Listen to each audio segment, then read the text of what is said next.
प्रिय शिष्यों, आप सभी का एक बार फिर से स्वागत है हमारे चैनल एक्सपी क्लासेस में। आइए आज नए अध्याय की शुरुआत करते हैं। आज हम आपके लिए लेकर आए हैं कक्षा 10 के हिंदी काव्य के अंतर्गत सूरदास नामक जो प्रथम अध्याय है, जिसमें सूरदास के कुछ पदों का वर्णन किया गया है और ये सारे पद सूरदास के सूरसागर से लिए गए हैं। तो इसमें श्री कृष्ण की कुछ बाल लीलाओं का वर्णन है और श्री कृष्ण की कथा से ही संबंधित कुछ प्रसंग हैं जिनका हम यहाँ अध्ययन करेंगे। और ये सारे पद सूरदास द्वारा रचित हैं जो ब्रज भाषा में हैं और सभी पद इसके गीतात्मक हैं जिसमें माधुर्य गुण की अधिकतम प्रधानता है। और जो इनकी शैली है बड़ी मधुर शैली है, प्रभावपूर्ण शैली है और जिसमें इन्होंने काव्य की मुक्तक शैली का प्रयोग किया हुआ है। तो हम शुरुआत करते हैं प्रथम पद से। जो पहला पद है उसमें सूरदास जी ने भगवान श्री कृष्ण के चरण कमलों की वंदना की है और उनकी महिमा का गान किया है। वो बताते हैं कि कैसे श्री कृष्ण के जो चरण कमल है वो श्री कृष्ण से भी अधिक प्रभावी हैं, यानी उनकी जो कृपा है वो अनंत है। तो शुरुआत करते हैं हम।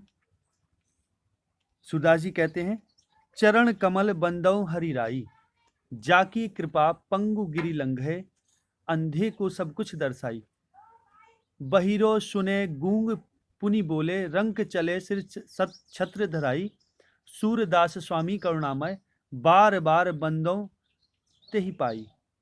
कि सूरदास जी कहते हैं, चरण कमल बंदौ हरिराई, कि हे हरि, मैं आपके चरण कमलों की वंदना करता हूँ। चरण कमल बंदौ हरिराई, हरिराई अर्थात श्री कृष्ण, कि मैं श्री कृष्ण के चरण कमलों की वंदना करता हूँ कि जो चरण कमल स्वरूप हैं।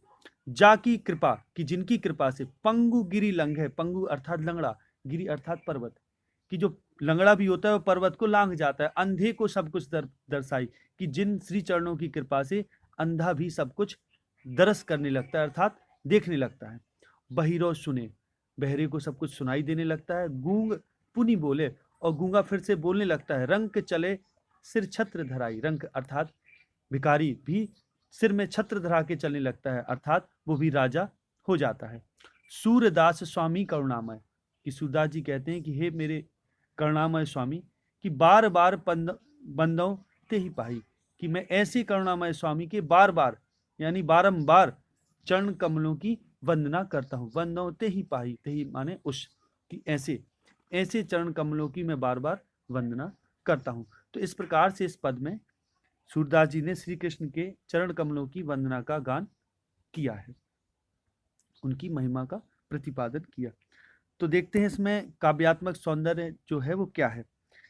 इसमें भाषा ब्रजभाषा है, शैली मुक्तक है, जो गुण है वो प्रसाद गुण है और भक्ति रस का इसमें उल्लेख किया गया है, यानी भक्तिपूर्ण पद है। छंद गेयात्मक है, शब्द शक्ति जो है वो लक्षणा है और इसमें बार बार शब्द में जो लास्ट में बार बार शब्द आया उसमें पुनरुक्ति प्रकाश नामक अलंकार है और इसमें सूरदास स्वामी इन दोनों शब्दों में सा शब्द की बार बार पुनरुक्ति हुई है, इसलिए यहाँ अनुप्रास अलंकार भी है। और इसमें चरण कमल में रूपक अलंकार है क्योंकि चरणों की तुलना सीधे कमल से कर दी गई है, यानी चरणों को कमल ही बता दिया गया है। तो अब अगले पद की ओर बढ़ते हैं। अगला पद है, अविगत गति कछु कहत न आवे। इस पद में सूरदास जी ने सगुण ब्रह्म और निर्गुण ब्रह्म अर्थात निराकार ईश्वर और साकार ईश्वर के प्रति भेद बताया है और अंत में जब भेद बताने के बाद सूरदास जी ने हर प्रकार से जांच के परख के निराकार ब्रह्म को जब जांच परख लिया तो अंत में उन्होंने श्री कृष्ण के सगुण रूप को का महत्व ही प्रतिपादित किया है और कहा है कि यही अच्छा है, मैं तो इन्हीं की वंदना करता हूं। तो आइए देखते हैं इसमें क्या है पद में। अविगत गति कछु कहत न आवे, जो गूंगे मीठे फल को रस अंतर्गत ही भावे।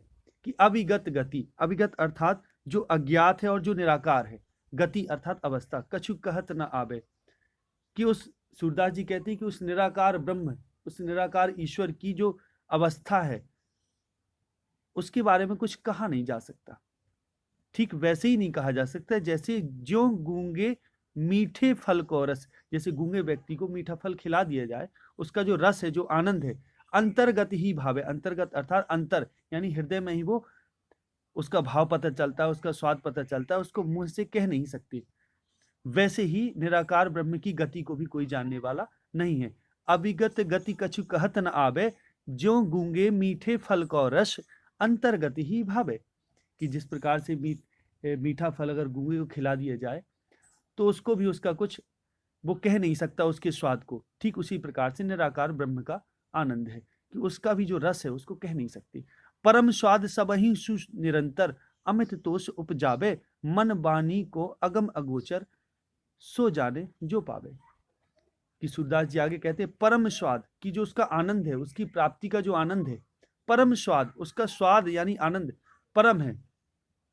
सबहि सुनिरंतर, यानी वो निरंतर सब प्रकार से अत्यधिक आनंद प्राप्त करने, उसको पाने का जो आनंद है वो अत्यधिक आनंद को प्राप्त हो जाता है जो भी उसको पा लेता है। अमित तोष उपजावे, अमित तोष अर्थात अमित यानी अत्यधिक, तोष अर्थात आनंद, अत्यधिक आनंद उपजता है, उत्पन्न होता है जो उसको जान लेता है, उसको पा लेता है। मन वाणी को अगम अगोचर, सो जाने जो पावे, सो जाने अर्थात जो जान जाता है वही पा जाता है। मन वाणी को अगम अगोचर, मन और वाणी से, यानी मन से अगम है और अगोचर है। अगोचर अर्थात इंद्रियों के परे है, अगम अर्थात जहां पहुंचना कठिन हो, यानी मन और वाणी की भी वहां पहुंच नहीं है।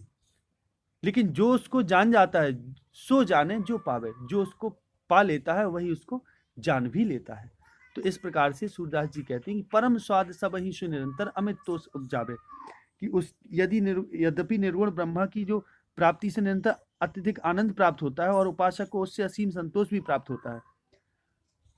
हालांकि वो मन और वाणी दोनों द्वारा वहां तक पहुंचा नहीं जा सकता, वो इंद्रियों के परे है, वाणी के परे है, मन के परे है, इसलिए उसे अगम और अगोचर कहा गया है। और उसे जो प्राप्त कर लेता है वही उसे जानता है। रूप रेख गुण जाति जुगत बिन, निरालंब कित धावे, सब विधि अगम विचार ही ताते, शूर सगुन पद गावे। कि सूरदास जी कहते हैं रूप रेख गुण जाति जुगत बिन, रूप वो रूप रहे थे, रेख आकार से भी रहे थे, गुणों से भी रहे थे, जाति से भी रहे थे, जुगति अर्थात जिसे हम प्राप्त ना कर सके, और ना ही उसके बारे में कुछ गुणों का हमें ज्ञान है, और ना ही जिसे हम प्राप्त कर सकें। निरालंब यानी बिना किसी आधार के उसे कैसे पाया जा सकता है। निरालंब कित धावे, कि किस ओर उसको पकड़ने के लिए दौड़े। रूप रेख गुण जाति जुगत बिन, निरालंब कित धावे। कि सूरदास जी कहते हैं ना कोई रूप है, ना कोई आकार है, ना गुण है, ना जाति का पता, ना जिसको पाना बहुत कठिन है। अब उसका कुछ पता ही नहीं, जुगति, उसके बारे में कुछ जुगति अर्थात कुछ अनुमान भी नहीं लगाया जा सकता किस प्रकार से उसको कहाँ, निरालंब बिना किसी आधार का है, यानी मन को कोई आधार ही नहीं मिलता। कोई मूर्ति हो तो आधार है कि चलो सामने दिख रही है, लेकिन कोई आधार ही नहीं है तो बिना आधार के उसको कहाँ पकड़ें, किस ओर कैसे प्राप्त करें। तो सब विधि अगम विचार ही ताते, कि सब विधि, इस प्रकार से सूरदास जी कहते हैं कि सब विधि उसको अगम अर्थात जहां पहुंचना कठिन हो ऐसा विचार करके, ऐसा सोच करके ताते, इसलिए सूर सगुन पद गावे। इसलिए सूर कहते हैं कि मैं तो उस सगुण पद कि उस सगुण ब्रह्म की, यानी जो श्री कृष्ण रूप है, उसकी महिमा का गान करता हूं, मेरे लिए तो वही सब कुछ है। तो इसमें जो भाषा है वो साहित्यिक ही है, और शैली का मुक्तक शैली का प्रयोग है, और गुण प्रसाद है। रस जो है इसमें भक्ति रस का भी समावेश है और शांत रस का, चूंकि निर्गुण ब्रह्म, निराकार ब्रह्म की चर्चा की गई, इसलिए उसमें निर्वेद नामक भाव होता है, स्थायी भाव, इसलिए इसमें शांत रस का भी समावेश है। गीतात्मक छंद है, गीत के रूप में है। शब्द शक्ति जो है वो लक्षणा है। इसमें अगम अगोचर मन वाणी में, अगम अगोचर में आ शब्द की पुनरुक्ति हुई है और मन वाणी में ना शब्द की हुई, इसलिए यहाँ दोनों जगह अनुप्रास अलंकार है। और एक जगह इसमें दृष्टांत अलंकार है, क्योंकि इसमें जो गूंगे मीठे फल में दृष्टांत अलंकार है, क्योंकि इसमें एक उदाहरण दिया गया है। अब अगले हम पद की ओर बढ़ते हैं। अगला जो पद है उसमें श्री कृष्ण के बाल स्वरूप की कुछ लीला का वर्णन किया गया है कि श्री कृष्ण बाल रूप में हैं, तो वो नंद के आंगन में किस प्रकार से चलते हैं, कैसी लीला करते हैं, उसका वर्णन किया गया है। तो देखते हैं हम। सूरदास जी कहते हैं, किलकत कान घुटु रुवनी आवत, मणिमय कनक नंद के आंगन, बिंब पकड़िवे धावत। कि सूरदास जी कहते हैं किलकत कान, कान अर्थात श्री कृष्ण की, किलक किलक के अर्थात किलक किलक कहने का मतलब जब बालक खेलता है और अटखेलियां करता है, तो वैसी ही अटखेलियां करते हुए घुटुरवनी आवत, यानी घुटनों पर आते हैं, यानी चलते हैं। मणिमय कनक नंद के आंगन, मणिमय मणियों से युक्त, कनक अर्थात स्वर्ण सुनहरा, नंद के आंगन कि जो नंद का जो मणियों से युक्त जो सुनहरा फर्श है, आंगन है। बिंब पकड़िवे धावत, उसमें श्री कृष्ण की छवि पड़ रही है। जब वो घुटने के बल चलते हैं, घुटुरुवनी आवत, कि जब वो घुटने के बल चलते हैं तो उनकी जो छवि है वो पड़ती है उसमें। तो मणिमय कनक नंद के आंगन, बिंब पकड़िवे धावत, कि अपने बिंब अर्थात अपनी परछाई को पकड़ने के लिए धावते हैं अर्थात दौड़ते हैं। कबहु निरख हरि आप छाह को, कबहु निरख, निरख अर्थात देख के, कभी अपनी छाह को देखते हैं, हरि आप छाह को, अपनी छाह को जब देखते हैं, प्रतिबिंब को देखते हैं, करी शो पकड़न चाहत, करी अर्थात हाथ से पकड़ना चाहते हैं। और किला के हंसत राजत दो दतियां, और जब श्री कृष्ण हंसते हैं, अटखेलियां करते हैं, हंसते हैं, किला की हंसत राजत दो दतियां, पुनि पुनि तिह अवगाहत। किला के जब वो खिलखिलाकर हंसते हैं मारे प्रसन्न होके, तो राजत दो दतियां, तो दो उनके दांत ऐसे राजते, ऐसे सुशोभित होते हैं, और पुनि पुनि तिह अवगाहत, और बार बार तिह माने उनको, अवगाहत उन्हें दिखलाते हैं कि उनके दांत दिखाई देते हैं। और कनक भूमि पर कर पग छाया, यह उपमा एक राजती। कनक भूमि अर्थात स्वर्ण भूमि पर, यानी जो स्वर्णिम जो सुनहरा जो फर्श है, उस भूमि पर, यानी नंद के आंगन में जो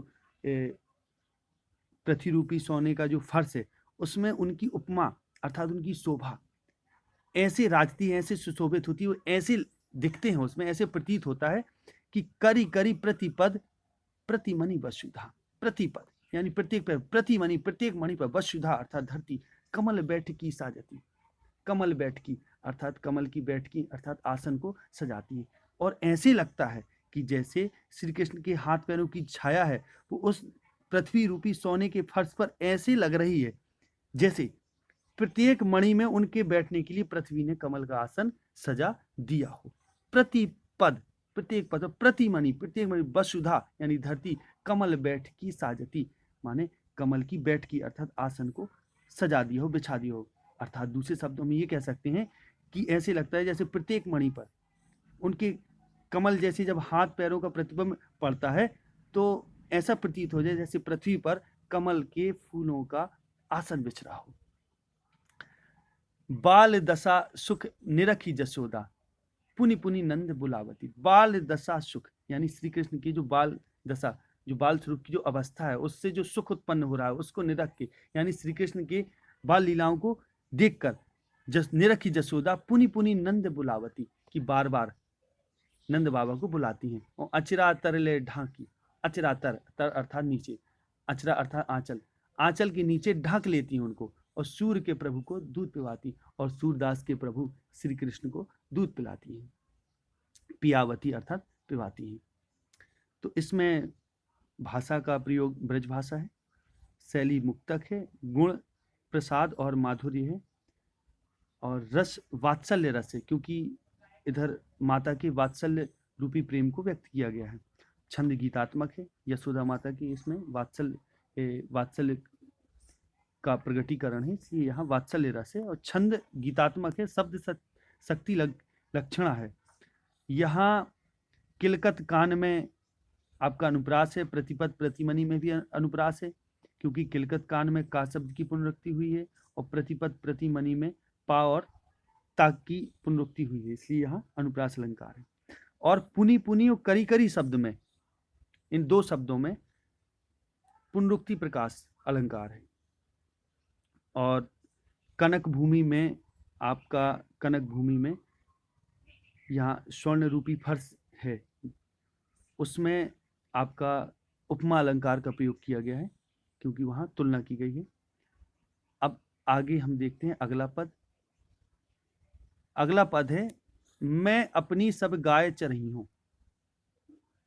यहां श्री कृष्ण के बालहट का जो स्वाभाविक बालहट है उसका चित्रण किया गया है।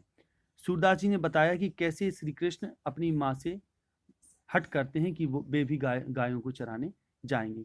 तो श्री कृष्ण हट पूर्वक किस प्रकार से कहते हैं, सूरदास जी ने बड़े मनोहारी शब्दों में इसका वर्णन किया है। मैं अपनी सब गाय चरई हूं, प्रात होत बल के संग जई हूं, तेरे कहे न रही हूं। ग्वाल बाल गायन के भीतर न कहूं डर नहीं लागत, आज न सोवो नंद दोहाई, रैन रहूंगो जागत। और ग्वाल सब गाय चरही हैं, मैं घर बैठो रही हूं, सूर श्याम तुम सोई रहो अब, प्रात जान मैं दई हूं। यहां वो कहते हैं मैं, श्री कृष्ण कहते हैं मैं अपनी सब गाय चरही हूं। माता से कहते हैं कि माँ मैं सब गायों को अपनी चराऊंगा, मैं गायों को चराने जाऊंगा। मैं अपनी सब गाय चरही हूं, प्रात होत कि सुबह होते ही बल के संग अर्थात बलराम के संग जई हूं, कि मैं दाऊ के साथ सुबह होते ही जाऊंगा। तेरे कहे न रही हूं, मैं तेरे कहने पर नहीं रहूंगा, अर्थात तू मुझे रोकेगी भी तो नहीं रुकूंगा। ग्वाल बाल गायन के भीतर, कि ग्वाल बाल और गाय के भीतर न कहूं डर नहीं लागत, कि बिल्कुल भी डर नहीं लगता।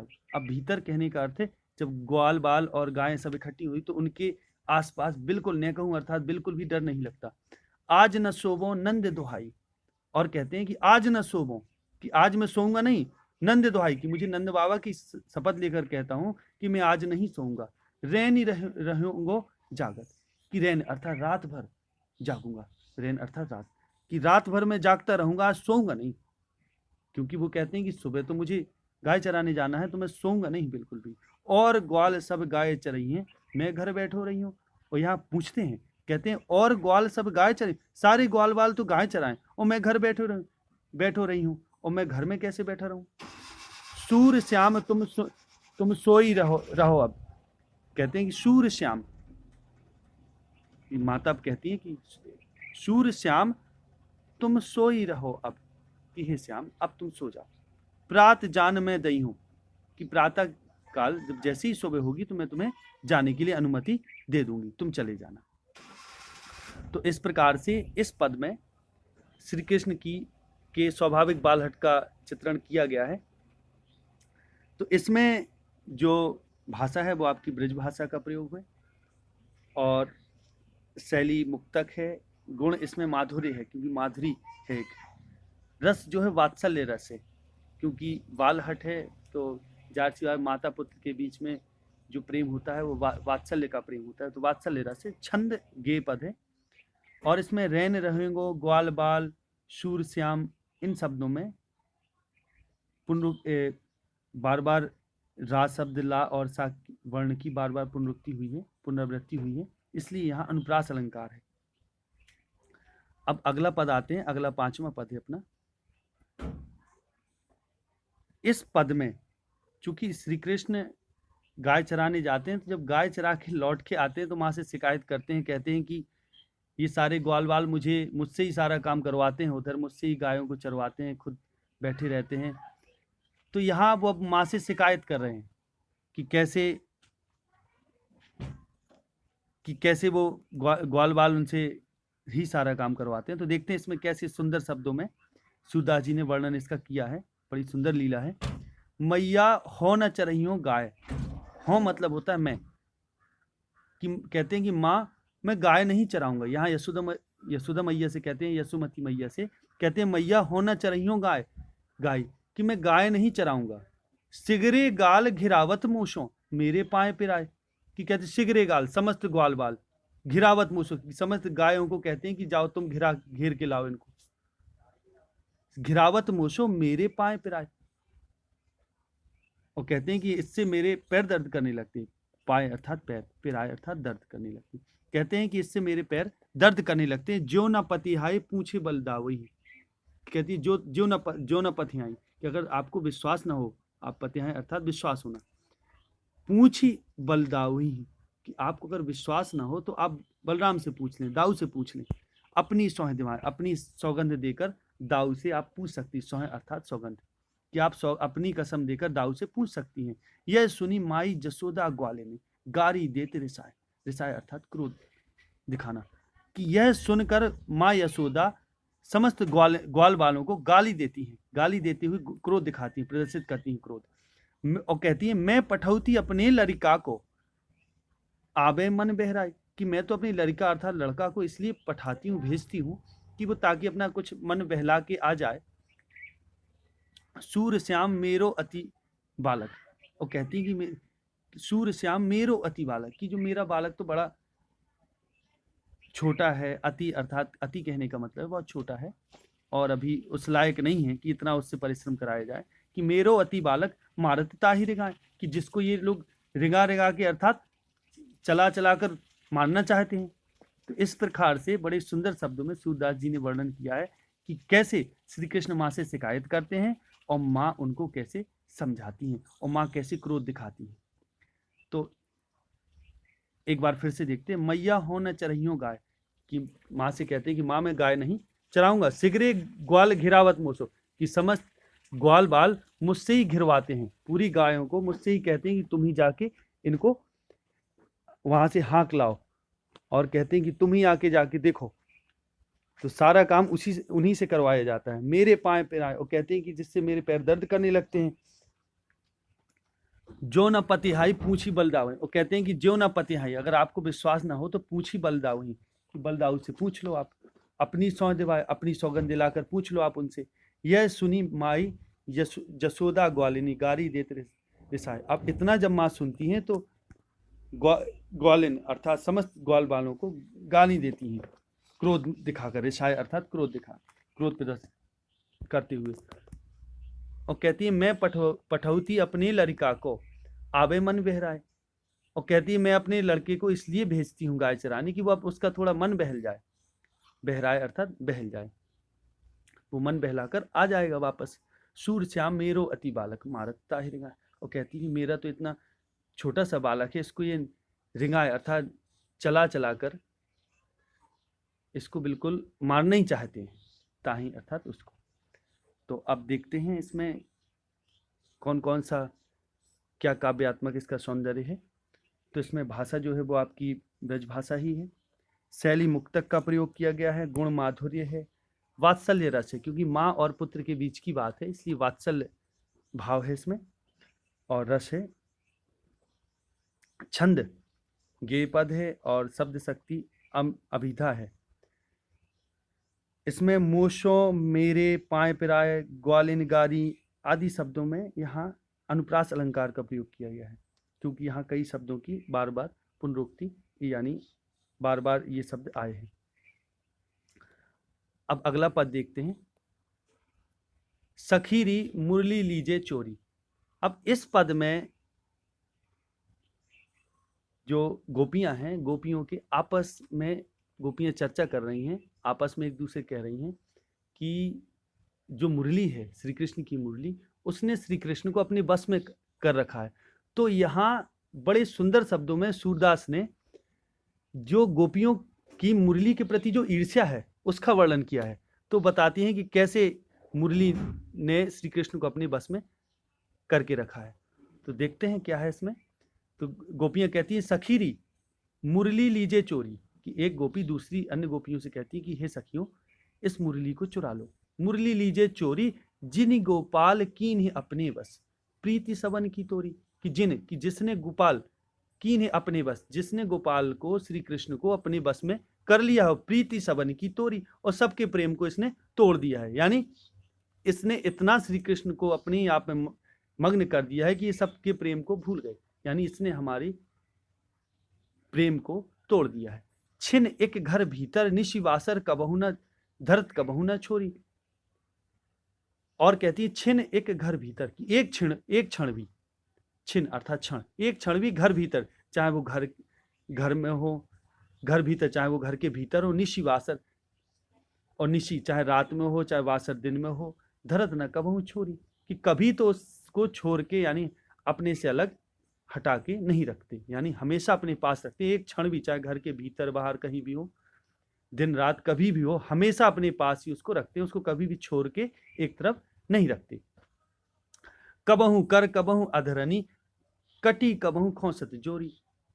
कि आगे कहती है कबहू कर, कि कभी तो हाथ में रखते हैं, उसको हाथ में लिए रहते, कबहू अधरनी, कभी ओंठों से लगा लेते, अधरनी अर्थात ओंठ, और कटी अर्थात कमर, कबहू खोसत जोरी, कमर में कभी खोस लेते हैं अर्थात लगा लेते हैं।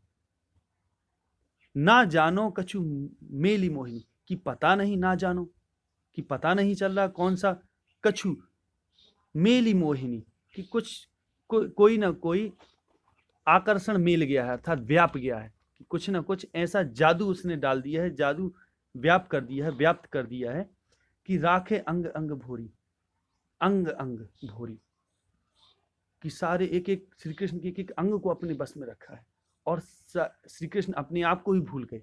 राखे अंग अंग भोरी, भोरी अर्थात भुलाना। सूरदास प्रभु को मन सजनी, बंधियो राग की डोरी। और कहती हैं कि लगता है, सूरदास जी कहते हैं, गोपियां कहती हैं कि लगता है कि श्री कृष्ण के मन को किसी राग अर्थात प्रेम की डोरी से बंधियो अर्थात बांध लिया है।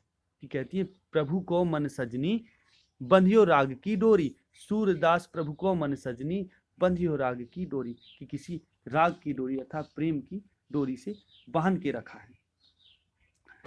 तो इसमें जो आपका भाषा है वो ब्रज भाषा है, और शैली मुक्तक और गीतात्मक शैली है, क्योंकि गीत है, मुक्तक शैली ही कहेंगे उसको। गुण माधुर्य है, रस श्रृंगार रस है, और गे पद छंद है, शब्द शक्ति लक्षणा है, और इसमें कबहू कर कबहू में अनुप्रास अलंकार, मेली मोहिनी में अलंकार अनुप्रास अलंकार है। अंग अंग दो शब्द लगातार आए हैं, बार बार पुनरुक्त हुए, इसलिए इसमें पुनरुक्ति प्रकाश अलंकार भी है। और राग की डोरी शब्द में यानी प्रेम रूपी डोर का वर्णन किया गया है, तो जिस कारण से वहां रूपक अलंकार भी है। अगले पद में आते हैं। अब अगला पद जो है वो उद्धव जी और श्री कृष्ण के बीच का संवाद है, जिसमें श्री कृष्ण बताते हैं कि उनको निरंतर हमेशा वृंदावन की, ब्रज की, गोकुल की, इन सब की याद आती रहती है। जसोदा मैया की, सारे ग्वाल वालों की, सबकी याद सताती रहती है। इसके बारे में उन्होंने बताया है कि कैसे वो निरंतर उनके चित्त में हमेशा ब्रज की याद स्थिर रहती है, ब्रजवासी बसे रहते हैं। तो वो कहते हैं श्री कृष्ण उद्धव से, उद्धव मोह ब्रज विसरत नाही, वृंदावन गोकुल वन उपवन सघन कुंज की छाही। कि कहते हैं कि उद्धव मोहि ब्रज विसरत नाही, कि मोह मुझे ब्रज जो है वो विसरता नहीं है, अर्थात मैं ब्रज की याद मेरे मन से जाती नहीं, मैं ब्रज को याद करता रहता हूँ। वृंदावन गोकुल वन उपवन, वृंदावन की याद आती है मुझे, गोकुल की याद आती है, वहाँ के वन की, उपवन की अर्थात बाग बगीचों की, सघन कुंज की छाई, और जो वहाँ कुंज लताएं थी उनकी जो छांव, उनकी याद आती रहती है। क्योंकि श्री कृष्ण की सारी बाल लीलाओं का जो वर्णन है, और सारी बाल लीलाएं श्री कृष्ण की ब्रज में ही हुई हैं। तो कहते हैं कि मुझे ब्रज की निरंतर याद आती रहती है। उद्धव मोहे ब्रज विसरत नाही, कि मुझे विसरत नहीं है, अर्थात मुझे मुझसे भुलाया नहीं जा रहा। वृंदावन गोकुल वन उपवन, कि वृंदावन गोकुल वन उपवन सारा कुछ मुझे याद आता रहता है। सघन कुंज की छाई, उस घने, सघन अर्थात घने पेड़ों की छाया भी मुझे याद आती रहती, कुंज अर्थात पेड़। प्रातः समय माता जसुमती अरु नंद देख सुख पावत, कि प्रातः समय जब सुबह का समय होता है तो माता जसुमती, कि माता यशोदा, अरु नंद और नंद, देख सुख पावत, कि माता यशोदा और नंद जब मुझको देखते थे तो सुख पाते थे, उनको बड़ा आनंद प्राप्त होता था मुझे देखकर। माखन रोटी दह्यो सजायो, अति हित साथ खवावत, कि माखन रोटी दही सजाकर, कि मक्खन रोटी और दही सजाकर मुझे बड़े हित साथ खवावत, अति हित साथ यानी अत्यंत प्रेम के साथ वो मुझे खिलाती थी माँ यशोदा। गोपी ग्वाल बाल संग खेलत, सब दिन हंसत सिरात, कि गोपी ग्वाल बाल संग खेलत, कि मैं इनके साथ गोपियों ग्वाल बाल के संग खेल के मैं अपने सारे दिन व्यतीत हंसते हंसते व्यतीत कर लेता था। यानी वो कहते हैं कि गोपी और ग्वाल बालों के संग हंसते खेलते सब दिन हंसत सिरात, सिरात अर्थात होता है बीत जाना, कि समस्त दिन उनके हंसते हुए बीत जाते थे, हंसते खेलते हुए बीत जाते थे, बीतते थे। सूरदास धनी धनी ब्रजवासी जिन सो हित जदु तात, यहाँ जदु तात की जगह जदु जात है, अर्थात श्री कृष्ण। कि सूरदास जी कहते हैं धन धन ब्रजवासी, कि सूरदास धन धनी ब्रजवासी, कि सूरदास जी कहते हैं कि वो ब्रजवासी धन्य हैं। जिन सो, कि जिन पर हित जदु जात, कि जिन पर साक्षात जदु जात अर्थात श्री कृष्ण का हित है, अर्थात कल्याण है। श्री कृष्ण जिन पर कल्याण करने वाले हैं वे ब्रजवासी धन्य हैं, कि जिनका कल्याण चाहने वाले, जिनकी चिंता करने वाले स्वयं साक्षात श्री कृष्ण हैं, कि वे ब्रजवासी धन्य हैं। और उनका श्री कृष्ण के अतिरिक्त और ऐसा कौन सा हितैषी हो सकता है। तो इसमें ब्रजभाषा का प्रयोग किया गया है, गुण माधुर्य है, रस श्रृंगार रस का प्रयोग है, छंद गेयात्मक है, शब्द शक्ति अभिधा और व्यंजना का प्रयोग है। इसमें ब्रज विश्रत में बा शब्द की पुनरुक्ति हुई है, इसलिए ये यानी बार बार बा शब्द आया है, बा वर्ण आया है, शब्द नहीं वर्ण बोलेंगे, बा वर्ण आया है। और गोपी ग्वाल में अनुप्रास अलंकार है, अति हित में भी अनुप्रास अलंकार है। और आपका धनी धनी शब्द में धनी धनी 2 बार आया है, इसलिए यहां पुनरुक्ति प्रकाश भी है। आगे अगले पद में बढ़ते हैं। उधो मन न भये 10-20, यहाँ गोपियों और उद्धव के बीच का संवाद है, कि जिसमें गोपियां उद्धव को बताती हैं कि कैसे वो श्री कृष्ण से अनन्य प्रेम करती हैं, और श्री कृष्ण के अलावा उनका कोई अन्य ईश्वर नहीं है, ना वो किसी की सेवा कर सकती हैं, पूज सकती हैं, ना किसी से प्रेम कर सकती हैं। तो वो कहती हैं, बताती हैं अपने मन की दशा, कि कैसे वो श्री कृष्ण के प्रेम में रंगी हुई हैं, कैसे वो श्री कृष्ण के प्रेम में लीन है। तो कहती हैं उद्धव से, उद्धव मन न भये 10-20, कि कहती हैं हे उद्धव, मन एक होता है, मन न भये 10-20, कि मन 10 या 20 नहीं है, एक हो तो सो गयो श्याम संग को और आधे ईश, कि एक हो तो, एक था, हो तो मतलब था, सो गयो श्याम संग, सो वो चला गया श्याम के साथ, यानी वो श्याम के प्रेम में हमने लगा दिया, को और आधे ईश। अब किस मन से और आधे अर्थात आराधना करे ईश, जिस ईश्वर जिस निराकार ब्रह्म की आप बात करते हो, क्योंकि यहाँ उद्धव ने गोपियों को निराकार ब्रह्म के बारे में बताया था कि कैसे निराकार ब्रह्म कौन है, और उसका उपदेश किया था कि आप लोग निराकार ब्रह्म की आराधना करें, श्री कृष्ण की पूजा करना छोड़ें। ऐसी बात जब उन्होंने की थी तो वो कहती हैं कि उद्धव मन न भये 10-20, कि हे उद्धव, जो मन है वो एक है, 10-20 नहीं है। एक हो तो सो गयो श्याम संग को और आधे ईश, एक था सो वो तो श्याम में लगा दिया हमने, वो तो श्याम के ही साथ चला गया, को और आधे ईश। अब किस दूसरे मन से ईश्वर की आराधना करें जिस ईश्वर की तुम बात करते हो। इंद्रिय शिथिल भई केशव बिन ज्यों देह बिन शीश, केशव के बिना अर्थात श्री कृष्ण के बिना इंद्रिय शिथिल, समस्त इंद्रियां तो शिथिल हो गई, कमजोर हो गई। ज्यों देह बिन शीश, कि जैसे बिना देह के, देह बिन शीश, जैसे बिना शीश के, बिना सर के देह होती है, वैसे ही केशव के बिना, श्री कृष्ण के बिना सारी इंद्रियां शिथिल हो गई, यानी पूरा शरीर कमजोर हो गया। अब कैसे वो साधना करें जिस साधना की आप बात करते हो। आशा लागी रहती तन श्वासा जी वही कोट बरीस, कि अब तो इसी आशा में श्वास तन से लगी हुई है। आशा लागी रहती तन श्वासा, कि तन में श्वास इसी आशा से लगी हुई है, कि इसी आशा से श्वास लगी रहती है, कि यानी आशा लगी रहती है तभी श्वास भी अंदर इसी आशा से श्वास है कि एक दिन श्री कृष्ण मिलेंगे। तो कहती हैं कि इसी आशा में हम जीवन ही कोटि वरीस, कि हम कोटि वरीस करोड़ों जन्म इसी आशा में जी सकते हैं कि श्री कृष्ण एक न एक दिन हमारे पास आएंगे, हमसे मिलेंगे। तुम तो सखा श्याम सुंदर के सकल जोग के ईस, कि तुम तो श्याम सुंदर के सखा हो, कि आप तो श्याम सुंदर अर्थात श्री कृष्ण के मित्र हो, और सकल जोग के ईश, और समस्त जोग यानी योग विद्या के ईश अर्थात मालिक हो, कि आप तो समस्त विद्याओं के जानकार हो। आप ही कोई ऐसी विधि बताएं कि जिससे हम उनको पा सकें। सूर हमारे नंद नंदन बिन और नहीं जगदीश। क्योंकि आगे कहती हैं कि सूरदास जी कहते हैं, वो आगे उनसे कह रही हैं कि सूर हमारे नंद नंदन बिन, कि नंद नंदन अर्थात नंद के नंदन यानी नंद के पुत्र बिन, यानी श्री कृष्ण के बिना और नहीं जगदीश, कोई हमारा जगदीश नहीं, ईश्वर नहीं। अब हम और किसी अन्य ईश्वर की साधना नहीं कर सकते। अब आप ही कोई उपाय बताएं, क्योंकि आप समस्त विद्याओं के जानने वाले हैं और आप श्री कृष्ण के सखा भी हैं।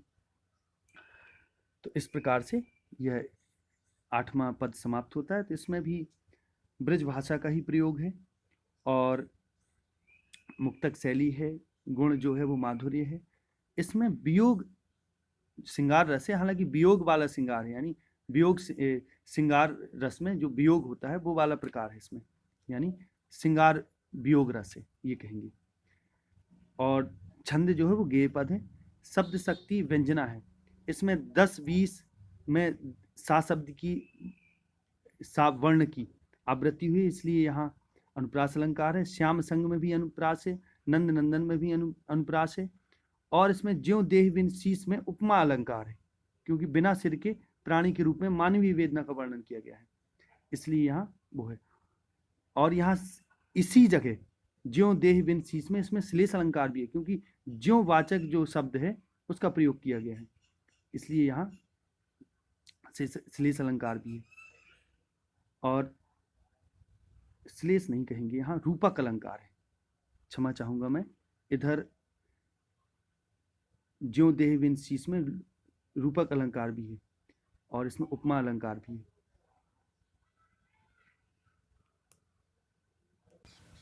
अब अगले पद की ओर बढ़ते हैं।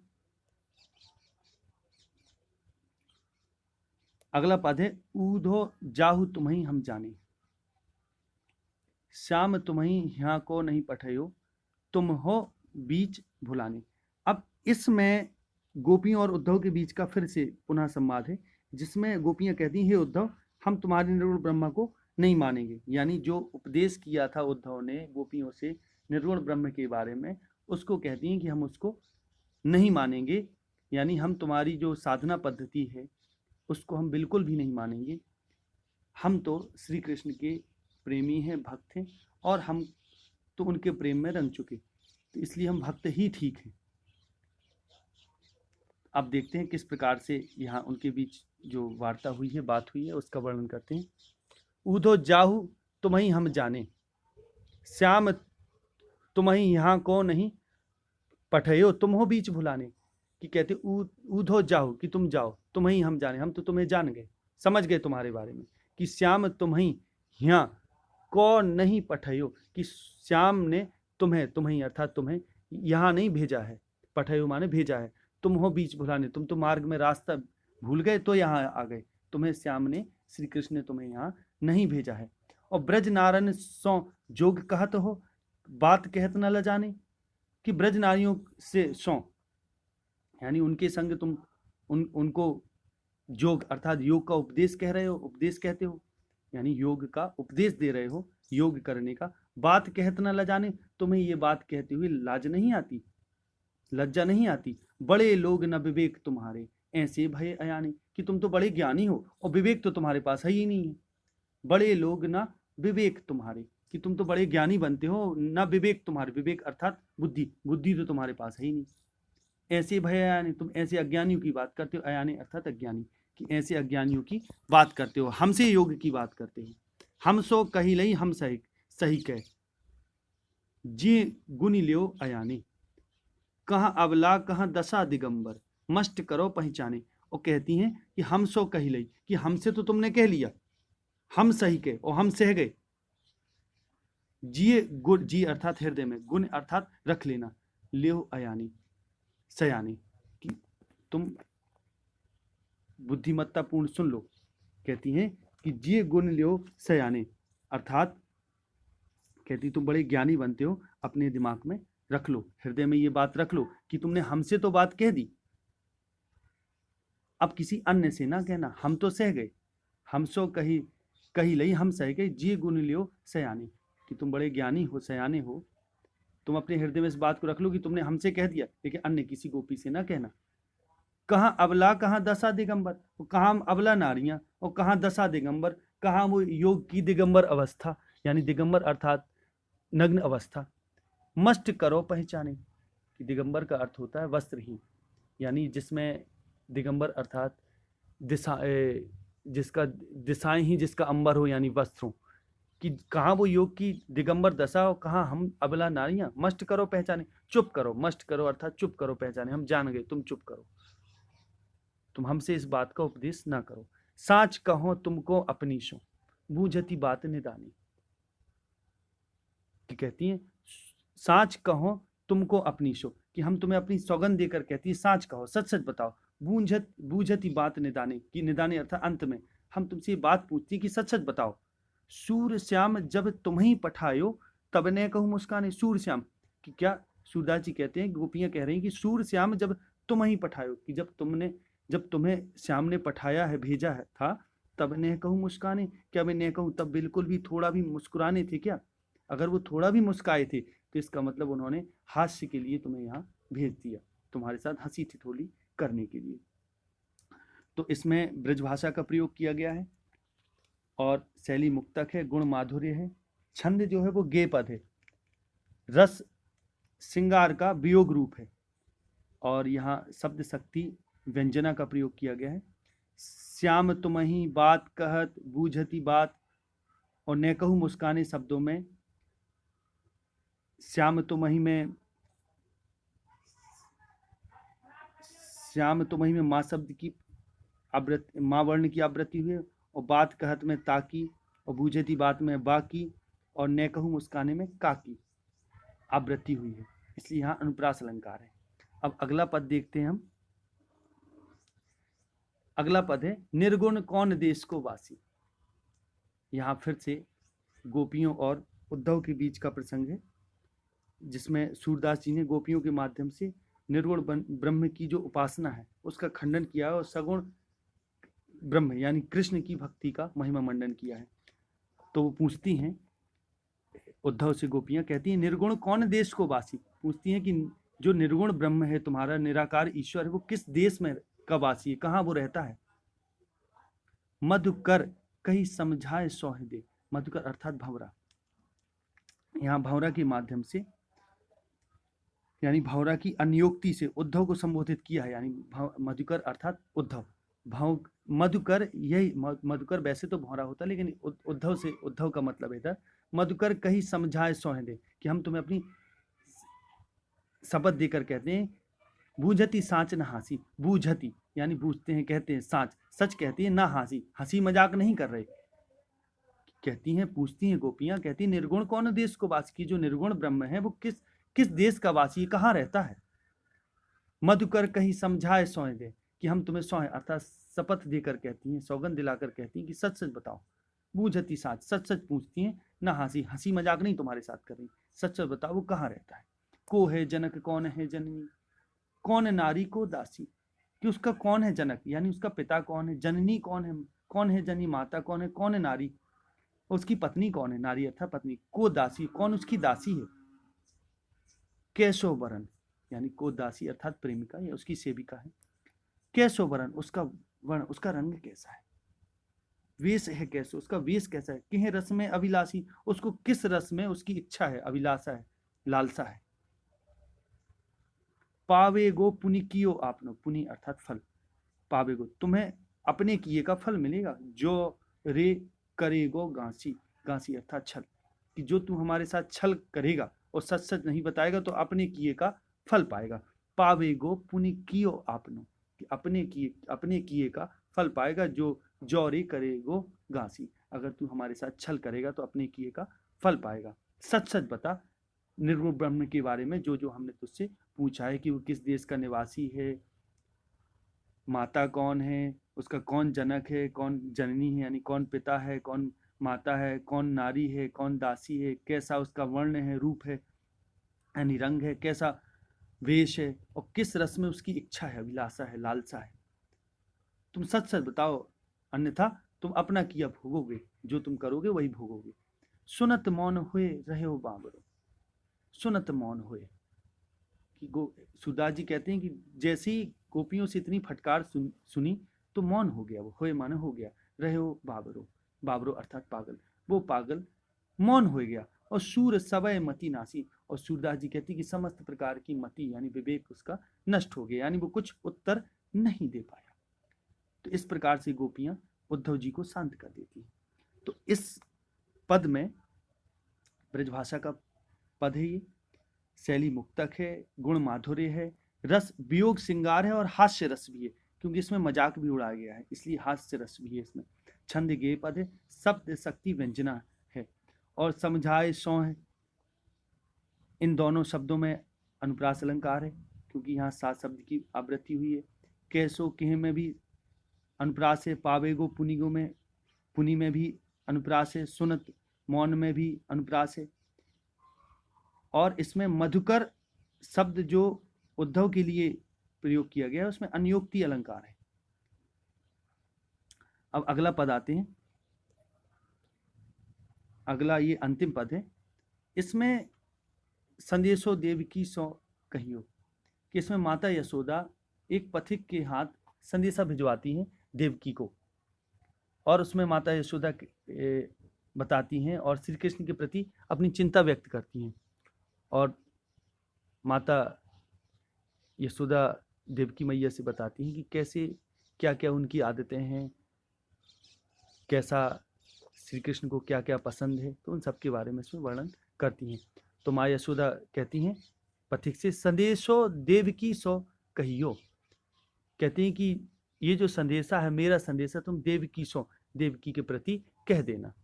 हो तो धाय तिहारे सुत की, और कह देना कि हो तो धाय, धाय अर्थात पालने वाली माता, तिहारे सुत की, तुम्हारे पुत्र की, सुत अर्थात पुत्र की, मैं क्योंकि धाय माँ हूं यानी पालन पोषण करने वाली माँ हूं, मया करत ही रही हूं, कि फिर भी वो मुझे मया अर्थात मैया ही कहता रहा है। यद्यपि टेव जान तुम जानती उनकी, यद्यपि, यद्यपि टेव अर्थात आदत, तुम जानती उनकी, यद्यपि कहना आप उनसे देवकी से कि यद्यपि आप उनकी टेव अर्थात आदत जानती है, तब यानी फिर भी मोहि कही आवे, तो भी मुझे कहने की उत्कंठा है, मुझे कहना आता है, यानी मुझे कहने को उत्कंठा हो रही कि मैं आपसे कह दूं। मोहि कहे आवे, तो भी मैं आपसे कहती हूँ। प्रात होत मेरे लाल लड़े थे, प्रात होत मेरे लाल लड़े थे, माखन रोटी भावे, कि प्रातः होती यानी सुबह होती मेरे लाल लड़े थे, मेरे श्री कृष्ण को, मेरे प्यारे को, लाल लड़े थे अर्थात मेरे लाडले को।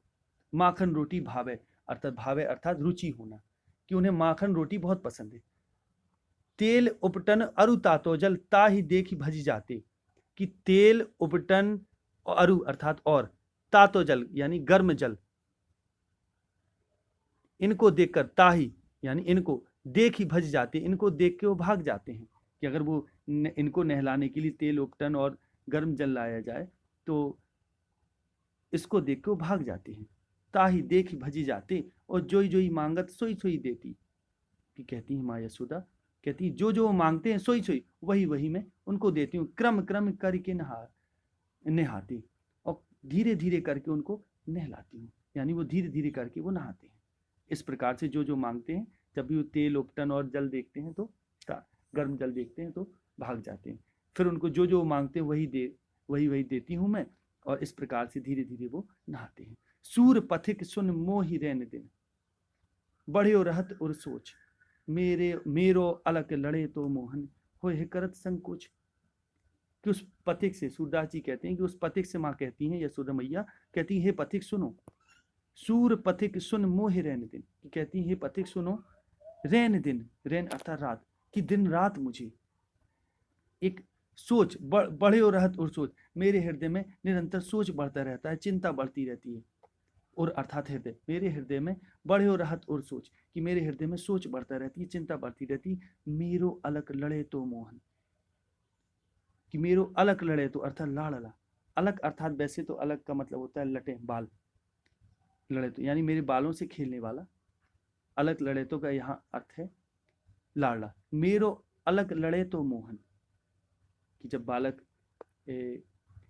छोटा होता है तो अपनी माँ के बालों से खेलता है, पीछे पीठ में चिपक जाता है और माँ के कंधे से लिपटकर बालों से खेलता है। तो यहाँ इसलिए अलग लड़े तो शब्द का प्रयोग किया, मेरो अलग लड़े तो मोहन, कि मेरा प्यारा लाडला मोहन होए है करत संकोच, की निश्चय ही संकोच करता होगा किसी चीज को मांगने में। उसको किसी वस्तु की जरूरत होगी तो उसको, यहाँ तो मैं तुरंत ही दे देती थी, वहां हो सकता वो संकोच करता हो। तो इस प्रकार से माँ यशोदा पथिक के हाथों अपना संदेश भिजवाती है। अब इसमें आपको बताएं, इसमें ब्रज भाषा का प्रयोग किया गया है। भाषा जो इसकी ब्रज है, शैली मुक्तक है, गुण माधुर्य है, वात्सल्य रस का प्रयोग, क्योंकि माता यशोदा अपने वात्सल्य प्रेम को व्यक्त कर रही हैं। छंद गेय पद है, शब्द शक्ति व्यंजना है। इसमें संदेशो देव की